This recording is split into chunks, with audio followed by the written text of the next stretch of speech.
Breaking news చూస్తున్నారు. Andhra Pradesh liquor scam లో కీలక పరిణామం చోటు చేసుకుంది. లిక్కర్ స్కామ్ లో ఆంధ్రప్రదేశ్ మాజీ ముఖ్యమంత్రి వైసీపీ అధినేత జగన్ మెడకు ఉచ్చు బిగుస్తోందా? ప్రస్తుతం ఈ చర్చ జోరందుకుంటోంది. లిక్కర్ స్కామ్ లో జగన్ పాత్రపై దర్యాప్తు చేసేలా సిబిఐ ఈడీకి ఆదేశాలు ఇవ్వాలంటూ హైకోర్టులో పిల్ దాఖలైంది. పిటిషన్ దాఖలు చేశారు ఢిల్లీకి చెందిన మెహక్ మహేశ్వరి. సుప్రీంకోర్టు మాజీ న్యాయమూర్తి పర్యవేక్షణలో దర్యాప్తు జరిగేలా చూడాలంటూ పిటిషన్లో దాఖలు చేశారు. ఈ పబ్లిక్ ఇంట్రెస్ట్ లిటిగేషన్ పిల్ అంటూ ఉంటారు సాధారణంగా. ఈ పబ్లిక్ ఇంట్రెస్ట్ లిటిగేషన్పై ఆగస్టు 6న హైకోర్టులో విచారణ జరగబోతోంది. ఈ నేపథ్యంలో ఎటువంటి పరిణామాలు చోటు చేసుకునే అవకాశం ఉంది? ఇప్పటికే సిట్ ఇచ్చిన ఆ రిపోర్ట్కి సంబంధించి మాట్లాడుకున్న క్రమంలో అక్కడ కొన్నిసార్లు ఇప్పటికే జగన్ పాత్రకు సంబంధించి అక్కడ ప్రస్తావనకు వచ్చింది. బట్ అది ఎంతవరకు ఆధారాలతో సైతం చెప్పే అవకాశం ఉంటుంది. ఆధారాలు సైతం రుజువు చేసిన తర్వాత అప్పుడు నోటీసు ఇవ్వాలి, ఎంక్వైరీకి పిలవాలి, ఇవన్నీ జరిగే అవకాశం ఉంటుంది. సో సిట్ ఇంతవరకు కూడా ఆ పరిణామంకి సంబంధించి ఎక్కడ కూడా ఎటువంటి అంశాన్ని కూడా ప్రస్తావించిన పరిస్థితి. ఈ నేపథ్యంలో ఏం జరగబోతోంది? నిజంగా ఆంధ్రప్రదేశ్ మాజీ ముఖ్యమంత్రి వైసీపీ అధినేత జగన్ని అదుపులోకి తీసుకునే అవకాశం ఉందా? ఇవన్నీ కూడా తెలుసుకునే ప్రయత్నం చేద్దాం.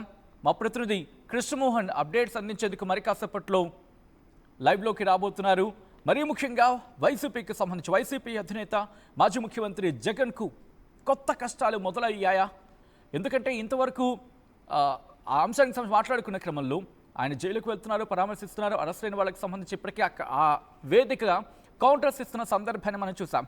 ఈ నేపథ్యంలో ఇప్పుడు సిబిఐ ఈడీతో దర్యాప్తు చేయించాలని హైకోర్టులో పిటిషన్ దాఖలైంది. పబ్లిక్ ఇంట్రెస్ట్ లిటిగేషన్ అంటే సాధారణంగా ప్రజా ప్రయోజన వ్యాజ్యం అంటూ ఉంటాం. అది దాఖలైంది.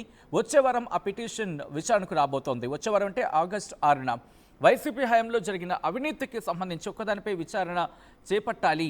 అంటే లిక్కర్ స్కామ్లో అవినీతికి సంబంధించి పూర్తి స్థాయిలో విచారణ జరిపించాలి. దాంతోపాటు ఆంధ్రప్రదేశ్ మాజీ ముఖ్యమంత్రి జగన్ పాత్ర మీద కూడా విచారణ జరగాలి అంటూ కూడా ఆ పిటిషన్లో పేర్కొన్నట్టుగా తెలుస్తోంది.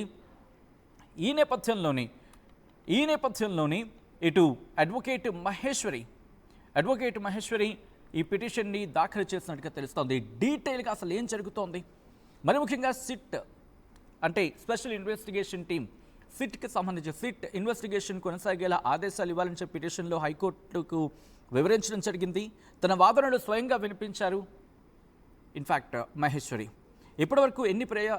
ఇప్పటివరకు ఎన్ని ప్రజా ప్రయోజన వ్యాజ్యాలు దాఖలు చేశారని చెప్పి న్యాయస్థానం ప్రశ్నించింది. 3 నుంచి 4 పిటిషన్లు దాఖలు చేశారంటూ మహేశ్వరి బదులిచ్చినట్టుగా తెలుస్తోంది. ఆయా అంశాలపై సిట్ దర్యాప్తు కొనసాగేలా ఆదేశాలు ఇవ్వాలంటూ పిటిషన్ హైకోర్టుకు డీటెయిల్గా వివరించడం జరిగింది. సో ఈ నేపథ్యంలో జగన్తో పాటు సహచరులు వాళ్ళు పాల్పడిన అక్రమాలపై నిష్పక్షపాతంగా దర్యాప్తు జరిగేలా చూడాలి అంటూ కూడా కోర్టుని కోరడం జరిగింది. అయితే ఈ పిటిషన్ని విచారించబోతున్న న్యాయస్థానం ఎలాంటి నిర్ణయం తీసుకుంటుందో అనేది ఇప్పుడు ఆసక్తికరంగా మారింది. అయితే దీనిపై కౌంటర్ దాఖలు చేయాలని ప్రభుత్వానికి ఆదేశిస్తే జగన్ ఇబ్బందుల్లో పడే అవకాశం ఉందంటూ కూడా కాస్త చర్చ జరుగుతోంది. నిజంగా అటువంటి అవకాశాలు ఉన్నాయా? అక్కడి వరకు వెళ్ళే అవకాశం ఉందా? ప్రస్తుతం ఈ పబ్లిక్ ఇంట్రెస్ట్ లిటిగేషన్ అంటే ప్రజా ప్రయోజన వ్యాజ్యం పిల్ అంటూ ఉంటాం. ఎటువంటి అంశాలను పొందుపరచడం జరిగింది, ఎటువంటి వాదనలు జరిగాయి, ఇవన్నీ కూడా డీటెయిల్గా తెలుసుకునే ప్రయత్నం చేద్దాం.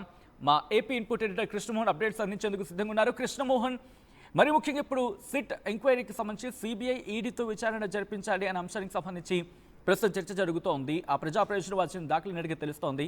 ఇంతకీ ఆ పిల్లో ఏమనుంది? ఇప్పుడు ఆ విచారణకు రాబోతోంది ఆగస్టు 6 నుండి కూడా చర్చ జరుగుతున్న క్రమంలో ఏం జరిగే అవకాశం కనిపిస్తోంది ఇక్కడ? అయితే బేసిక్ గా ఏపీ విపక్ష నేత వైకాపా అధినేత వైఎస్ జగన్ సంబంధించిన వ్యవహారంలో ఒక ఆసక్తికరమైన పరిణామం చోటు చేసుకుంది అనేది మనకి తెలుస్తోంది. అయితే ఇక్కడ ఢిల్లీకి చెందిన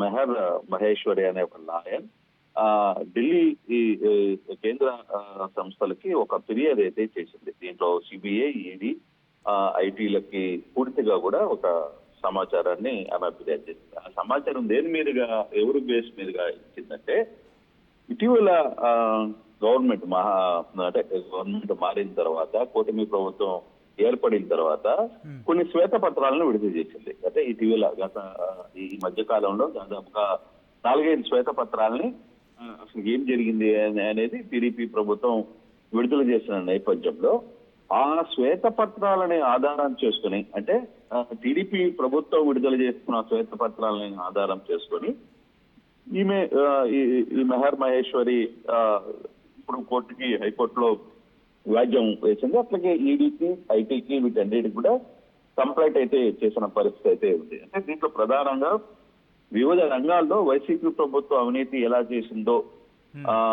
కూటమి ప్రభుత్వం గణాంకాలతో సహా ఏదైతే శ్వేతపత్రం రిలీజ్ చేసిందో దాన్ని ముందుకు ఎలా వెళ్ళాలి అనే దాని మీదనే ఈ కంప్లైంట్ అయితే రైజ్ అయింది. అయితే దీంట్లో మద్యం స్కామ్ లో అయితే మద్యం స్కామ్ ఇప్పుడు మనం చూస్తున్నాం. ఒకటి శ్వేతపత్రాల్లో మద్యం స్కామ్ కూడా ఒకటి. ఈ మద్యం స్కామ్ సంబంధించి పూర్తిగా కూడా అప్డేట్ ప్రతిరోజు ఏం జరుగుతుందో ఒక చురుగ్గా జరుగుతుంది. మరోవైపు వేగంగా కొన్ని అరెస్టులు కూడా జరిగాయి. అదే టైంలో మిగిలిన శ్వేతపత్రాలకు సంబంధించి ఒకటి ఇసుకలో కావచ్చు, లేకపోతే రెండవది ఇళ్ల నిర్మాణం మీద ఒక శ్వేతపత్రం నిర్మించారు. తర్వాత ఈ డ్యూరేషన్ సంబంధించి ఎలక్ట్రికల్ దీని మీద జరిగిన స్కామ్ సంబంధించి కొంత శ్వేతపత్రం రిలీజ్ చేసింది ఇప్పుడున్న ప్రభుత్వం. వీటన్నిటికి సంబంధించి యాంగిల్స్ లో ముందుకు ఇంకా స్పీడ్ గా, అంటే మద్య కుంభకోణం ఏ విధంగా అయితే యాక్టివ్ గా స్పీడ్ గా సిట్ నిర్వహిస్తుందో మిగతా స్కామ్స్ మీద కూడా పూర్తిగా కూడా ఈ దర్యాప్తు జరిగేలా చూడాలనేది ఈ బిల్లు అసలు సారాంశం. ఈ మెహర్ హైకోర్టులో కోరిన నేపథ్యంలో ఈ ఆగస్టు 6న ఈ హైకోర్టు విచారణ జరగబోతుంది. దీనికి సంబంధించి ఈ వ్యవహారం ఏ విధంగా ముందుకు వెళ్తుంది అనేది కూడా చూడాల్సింది. ధీరజ్ సింగ్ ఠాగూర్ నేతృత్వంలోని ధర్మాసనం ఈ ఆగస్టు 6న దీని మీదకి విచారణకి పిలుస్తామని చెప్పి మాట్లాడిన పరిస్థితి కనబడుతోంది. సో ఏ విధంగా ముందుకు వెళ్తుంది అనేది చూడాలి.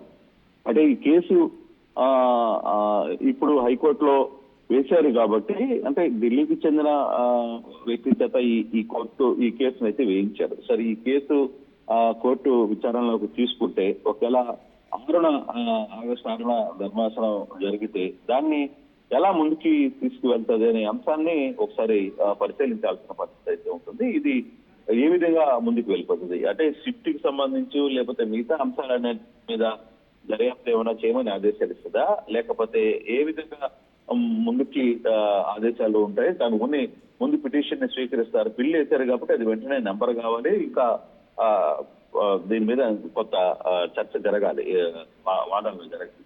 సో ఆ బిల్లు వేసిన నేపథ్యంలో నంబరు తర్వాత ఇవన్నీ కూడా అలర్ట్ అయితే తర్వాత విచారణ జరిగే పరిస్థితి. 6వ తారీఖు ఈ బిల్లుకి సంబంధించి కొంత అసలు బిల్లులో ఏముంది అనే అంశాన్ని డిసైడ్ చేసి అప్పుడు ఒక నంబర్ ఇస్తారు బిల్లుకి. ఆ నంబర్ ద్వారా కేసు ముందుకు వెళ్లే పరిస్థితి అయితే ఉంటుంది. 6వ తారీఖు విచారణ అంటే 6వ తారీఖున ఈ పిటిషన్ కి సంబంధించి ఏం జరగబోతుంది అనేది అసలు సేకరించాలా లేకపోతే వద్దా అనే డెసిషన్ 6వ తారీఖున డిసైడ్ అవుతుంది. దాని ద్వారా ఏం జరుగుతుంది అనేది ఒక చర్చ జరిగే పరిస్థితి అయితే కనబడుతుంది. చర్చ రైట్. అంటే ప్రస్తుతం లిక్కర్ స్కామ్ తర్వాత, అంటే లిక్కర్ స్కామ్తో కలిపి మరికొన్ని అంశాలు, అంటే గతంలో శ్వేతపత్రం రిలీజ్ చేస్తున్న అంశాలకు సంబంధించి వీటన్నిటినీ ఒకసారి విచారణకు స్వీకరించాలంటూ కోరిన సందర్భం కనిపిస్తోంది అనుకోవాలి ఇక్కడ, లేకపోతే విడివిడిగా ఆ పిటిషన్స్ దాఖలయ్యే అవకాశం? ఎందుకంటే చాలా అంశాల్లో శ్వేతపత్రాలు విడుదల చేస్తుంది. మరి ముఖ్యంగా ఇక్కడ లిక్కర్ గురించి మాట్లాడుకున్న క్రమంలో కావచ్చు, దాంతోపాటు మరికొన్ని అంశాలకు సంబంధించి పోలవరం ప్రాజెక్టు మీద అమరావతిపై శ్వేతపత్రం రిలీజ్ చేస్తుంది. అలాగే విద్యుత్ రంగం మీద, శాంతి భద్రతల మీద, ఆర్థిక పరిస్థితి మీద ఇలా అనేక శ్వేతపత్రాలను విడుదల చేసిన సందర్భం. సో ఇప్పుడు వీటికి ఇండివిజువల్గా ఈడీ సిబిఐతో ఇన్వెస్టిగేషన్ చేయించాలని కోరడం జరిగిందా, లేకపోతే అన్నిటినీ కలిపి? ఈడీకి ఐటీ కూడా కంప్లైంట్ ఇచ్చారు. అంటే కోర్టుని ఏం కొడుతున్నారంటే, మీరు ఈడీకి ఐటీ డిపార్ట్మెంట్ కూడా డైరెక్షన్ ఇవ్వండి అనేది వాళ్ళ పిటిషన్. అంటే పిటిషన్ మొత్తం సారాంశం మనకి లేదు. ఒక పిటిషన్ వేశారు కాబట్టి ఈరోజు కొంత దానికి సంబంధించి కొంత డేటా పూర్తిగా రావాలి. ఏ అంశాల మీద వేశారు అనేది కూడా చూడాలి. అయితే ఈ 6 అంశాల మీద కూడా ఖచ్చితంగా మిగతా అంశాలు, అంటే ఇప్పుడు ఎట్లా లిక్కర్ జరుగుతుంది కాబట్టి సపరేట్ గా మిగతా అంశాలకు సంబంధించి కూడా చూడాల్సిన పరిస్థితి అయితే ఖచ్చితంగా ఉండబోతుంది. అదే ఉంటుంది కూడా. ఎందుకంటే ప్రభుత్వం కూడా కొంచెం చాలా తెలియదు. ముందు 1 సంవత్సరం పాటు లిక్కర్ కేసులు నడుపుతారు, ఆ తర్వాత ఇంకో స్కామ్ తీసుకొని వచ్చి మళ్ళీ ఇంకో సంవత్సరం పాటు నడుపుతారు. అట్లా కొంత కొంత దీని వెనకాల కొంత స్ట్రాటజీ ఉంది ప్రభుత్వానికి. వైసీపీ వ్యవహారాన్ని ఎక్కడెక్కడ దెబ్బతీయాలనే ఒక స్ట్రాటజీ 100% ప్రభుత్వం దగ్గర ఉంది. సో ఆ దిశగా ప్లాన్ చేసే ప్రయత్నం చేస్తున్నారనేది కొంత సమాచారం ఉంది. అయితే ఇప్పుడు ఈ మెహర్ మహేశ్వరి ఎత్తిన ఏదైతే పిల్లు ఉందో దానికి 6వ తారీఖున మరి నంబర్ ఇస్తారా, లేకపోతే దాని మీద విచారణకి స్వీకరిస్తుందా, పిల్లిని ఏ విధంగా ముందుకు వెళ్తుందో కూడా మనకి 6వ తారీఖు వరకు దీని మీద కొంత పూర్తి సమాచారం వచ్చే అవకాశం లేదు సచిన్. 6వ తారీఖుగా కొంత సమాచారం వచ్చే పరిస్థితి అయితే కనపడుతోంది వ్యవహారం. Right Krishnamohan, thanks for the update. మొత్తంగా అయితే మాత్రం ఏం జరగబోతుందనే ఉత్కంఠ మాత్రం కొనసాగుతూ ఉంది. మరి ముఖ్యంగా ఇప్పటికీ లిక్కర్ స్కామ్కి సంబంధించి కీలక పరిణామం చోటు చేసుకున్న సందర్భాల్లో కీలకమైన అరెస్టులు అవుతున్న నేపథ్యంలో బిగ్ బాస్ అనే పేరు వినిపిస్తున్న క్రమంలో ఇప్పుడు దీనికి తోడు మరికొన్ని కేసులు యాడ్ అయ్యే అవకాశం ఉందా? ఈ public interest litigation bill, in fact public interest litigation ప్రజా ప్రయోజన వ్యాజ్యం బిల్ అంటూ ఉంటాం. ఈ ప్రజా ప్రయోజన వ్యాజ్యం దాఖలైన నేపథ్యంలో ఎటువంటి అంశాలు దాంట్లో ఉన్నాయి? దాంతోపాటు ఇప్పటివరకు శ్వేతపత్రాలు రిలీజ్ చేసి ఉంది కాబట్టి శ్వేతపత్రాల్లో అంశాలను బేస్ చేసుకొని ప్రజా ప్రయోజన వ్యాజ్యం కోర్టు ముందు ఉంచడం జరిగిందా, లేకపోతే ఇంకా మిగిలిన అంశాలకు సంబంధించి ప్రభుత్వం ఏ ఇన్వెస్టిగేషన్ అయితే చేయిస్తోందో, లేకపోతే ప్రభుత్వ ఏ శాఖల్లో ఎంతెంత అవినీతి, ఇన్ఫ్యాక్ట్ ఒకంత అవినీతి జరిగిందంటూ ప్రభుత్వం చెప్తున్న సందర్భం కొన్ని సందర్భాల్లో. సో ఇటువంటి నేపథ్యంలో వాటన్నిటినీ తీసుకొని వాటన్నిటిని క్రోడీకరించి అప్పుడు ముందుకు వెళ్ళే అవకాశం ఉందా? చాలా ఇంట్రెస్టింగ్ డెవలప్మెంట్ కింద చెప్పుకోవాలి. ఎందుకంటే లిక్కర్ స్కామ్ ఇప్పుడు కాస్త ఇన్వెస్టిగేషన్ జోరందుకుంది, వేగం పుంజుకుంది. సో ఈ క్రమంలో మిగిలిన కూడా యాడ్ ఆన్ అయితే ఏం జరగబోతుందని ఒక ఉత్కంఠకర డిస్కషన్కు దారితీయబోతుంది పరిణామం కింద చెప్పుకోవాలి. ఎందుకంటే లిక్కర్ స్కామ్లో జగన్ మెడకు ఉచ్చు బిగుస్తోంది అనే చర్చ జరుగుతున్న క్రమంలో ఇప్పుడు లిక్కర్ స్కామ్లో జగన్ పాత్రపై దర్యాప్తు చేసేలా లిక్కర్ స్కామ్తో పాటు మిగిలిన ఆ శ్వేతపత్రాలను బేస్ చేసుకుని కనుక వెళితే ఆ అంశాలు కూడా, అంటే ఆయా శాఖల్లో కూడా అవినీతి జరిగింది, మరి ముఖ్యంగా ప్రభుత్వం కూడా చెప్తోంది ఆయా శాఖల అవినీతికి సంబంధించి అంటూ కొన్ని శ్వేతపత్రాన్ని రిలీజ్ చేస్తుంది, ఎక్కడ ఎటువంటి పరిస్థితి ఉంది ఇవన్నీ కూడా. సో ఇప్పుడు వాటి మీద కూడా ఇన్వెస్టిగేషన్కి ఆర్డర్స్ని పాస్ చేస్తుందా, లేకపోతే కోర్టు ఈ వ్యాజ్యాన్ని స్వీకరించి అప్పుడు అంటే 6వ తారీఖు విచారణ జరగబోతుంది చర్చ జరుగుతున్న క్రమంలో ముందుకు వెళితే కనుక ఇటు ప్రభుత్వానికి ఆ డీటెయిల్స్ ఇవ్వాలని కోరితే కనుక ఇది కీలకమైన మలుపు తీసుకునే అవకాశం ఉంది. అంటే లిక్కర్ స్కామ్లో జగన్ పాత్రపై దర్యాప్తు చేసేలా సిబిఐ ఈడీకి ఆదేశాలు ఇవ్వాలంటూ హైకోర్టులో పిల్ దాఖలైన సందర్భం. పిటిషన్ దాఖలు చేశారు ఢిల్లీకి చెందిన మెహక్ మహేశ్వరి. సుప్రీంకోర్టు మాజీ న్యాయమూర్తి పర్యవేక్షణలో దర్యాప్తు జరిగేలా చూడాలంటూ పిటిషన్ని అక్కడ ఇన్ఫాక్ట్ పిటిషన్లో కోరడం జరిగింది. ఈ పిల్పై ఆగస్టు 6న హైకోర్టు విచారణ చేపట్టబోతోంది. ఈ క్రమంలో ఏం జరిగే అవకాశం ఉంది? లిక్కర్ స్కామ్లో జగన్ అరెస్టు ఖాయమేనా అనే ఒక ప్రశ్న విమర్శించింది RTV. Yes or no comment చేసే ప్రయత్నం చేయండి. కామెంట్ బాక్స్లో పోల్ పార్టిసిపేట్ చేసే ప్రయత్నం చేయండి.